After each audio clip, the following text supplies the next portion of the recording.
Alright, so yesterday the Boston Bruins announced that they had fired Bruce Cassidy. And yes, Boston letting him go now does come as a big surprise, considering that you don't usually see coaches get let go this late into the playoffs after their team's already been knocked out, considering Boston was knocked out in the first round. GM Don Sweeney said he felt the team needs a new voice. And does Don Sweeney really feel that way, or is it because Cam Neely does? Sweeney went on to make some interesting comments along the lines of, he doesn't feel comfortable with this and it doesn't sit well with him. So if he doesn't feel comfortable with letting go of a popular coach like he said, it almost feels like this wasn't his decision fully.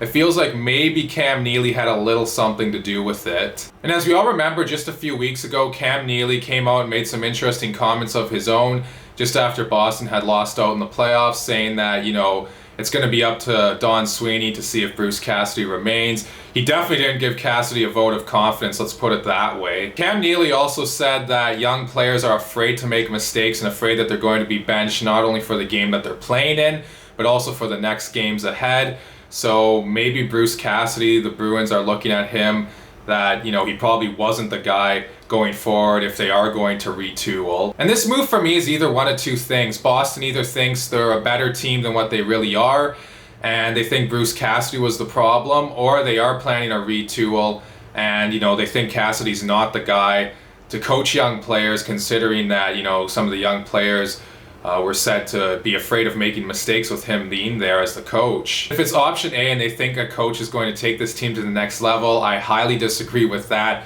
I think the Boston Bruins are a team that is on the downswing. They're not a team that has a very bright future as of right now. Anyways, that could all very change. A lot of people were saying that about them in 2015 and even 2016 when they missed the playoffs, I should say, in back-to-back years. And a lot of people thought they were done then.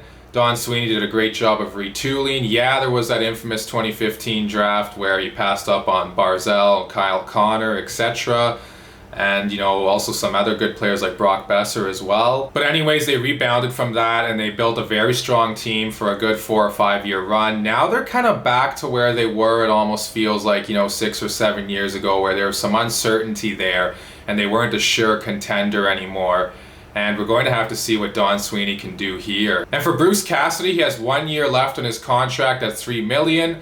We'll see if anyone's going to pick him up. I'm sure he will find work if he wants to. He had an amazing run with the Boston Bruins. That's why this is so surprising. And I hope the reason they let him go is because they feel he's not a good coach for young players, maybe.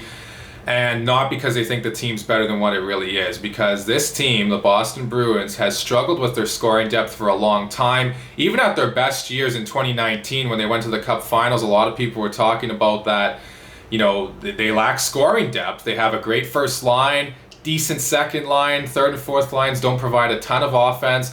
But Bruce Cassidy found a way to get the most out of this team. And I think that's why this is really disappointing. I'm not even a Bruins fan, but as a fan of a team in their division, I'm not going to be complaining too much that they let go of a very good coach, although I do feel bad for Bruce Cassidy. So there it is. Those are my thoughts on this news of the day. Please let me know what you all think in the comment section below. Also, please like and subscribe and share this video. Thank you all so much for watching, and I'll talk to you again soon.